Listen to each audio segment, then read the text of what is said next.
उपस्थित सर्व बंधू भगिनींनो आणि विशेषतः लहान मुलांनो आणि तरुण मुलांनो ज्यांनी या पार्टिसिपेशन याच्यामध्ये केलं, काय म्हणलं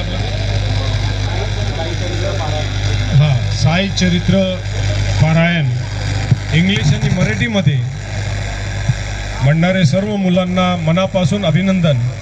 मला असं वाटते की हे साई चरण हे पहिल्यांदाच इंग्लिशमध्ये म्हटलं गेलं असेल.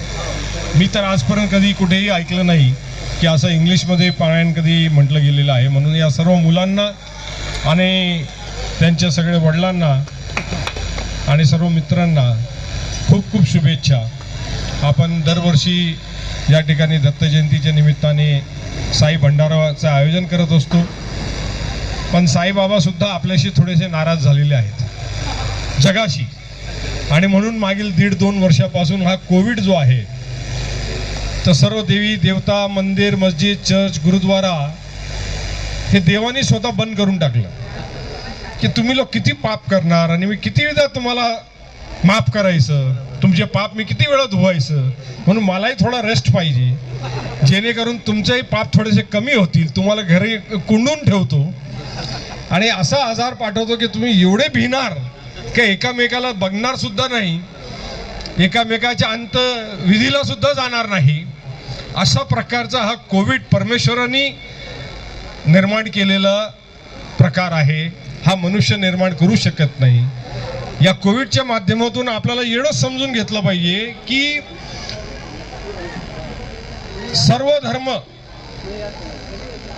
सर्व धर्माच्या पुस्तका, भागवत गीता असेल, वेदा असेल, कुराण असेल, बायबल असेल, या सर्व धार्मिक पुस्तकांनी मनुष्याला मनुष्य जीवन, मानव धर्म सर्वप्रथम आहे हे शिकवलंय.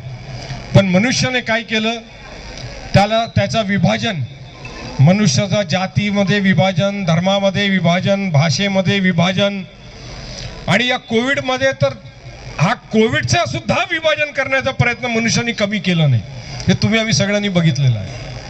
आणि म्हणून मी तर हे मानतो की हे परमेश्वरांनीच मनुष्याला दिशा आणि दशा हे सुधारवण्यासाठी आणि चांगली दिशा दाखवण्यासाठी अशा प्रकारचा 100-150 वर्षामध्ये अशा प्रकारची आजार हे येत असतात, जेणेकरून मनुष्य जातीने याच्यातनं काही शिकून घेतलं पाहिजे का शेवटी मानव धर्म, मनुष्य धर्म हा एकच आहे, रक्त एकच आहे. आता कोविडमध्ये आमचे या सगळ्या मुलांनी, तरुण मुलांनी कोविडची फिकर न करता पूर्ण मीरा भाईंदर शहरामध्ये सेवेचं काम केलं.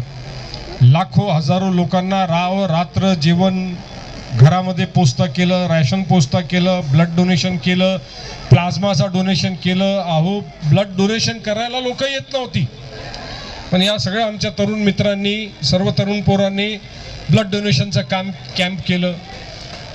24 तास लोकांना हॉस्पिटल पोहोचवण्याचं काम केलं. औषधं भेटत नव्हती, 35 1 लाख रुपयाचे इंजेक्शन होते.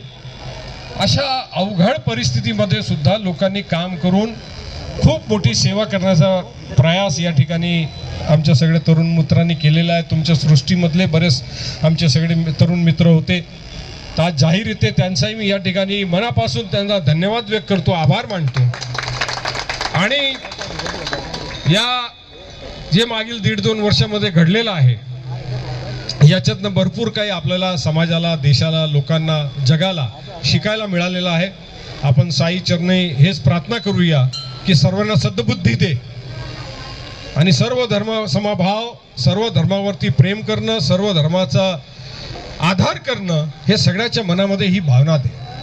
कोण हिंदू आहे, कोण मुस्लिम आहे, कोण सिख आहे, कोण ईसाई आहे, कोणी अर्ज देऊन कोणाच्या आईच्या पोटी जन्माला येत नाही. ती परमेश्वराची इच्छा असते. आणि म्हणून जो आलेला या जगामध्ये तो जाणार आहे. भगवान श्रीकृष्ण गेले, मर्यादा पुरुषोत्तम राम गेले, आमचे प्रोफेट मोहम्मद गेले, येशू ख्रिस्त गेले.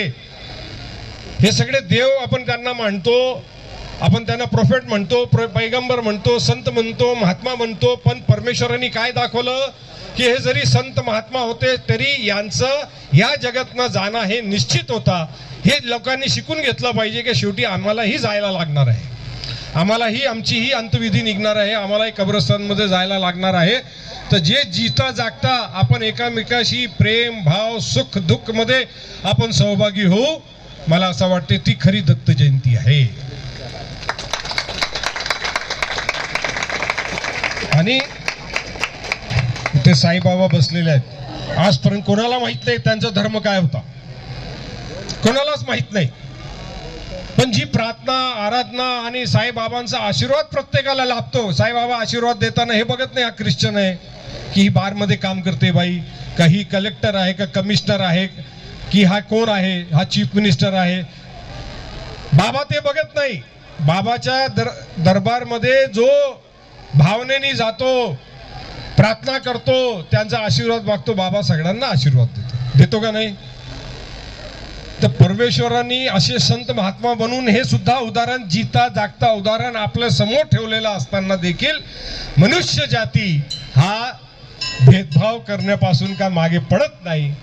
तर परत एकदा हे सांगेन, बाबांनीही आपल्या सर्वांना सद्बुद्धी देवो आणि परत आपल्याला सर्वांना येणाऱ्या नवीन वर्षाची सगळ्यांना मी शुभेच्छा देतो आणि थांबतो. जय हिंद, जय महाराष्ट्र.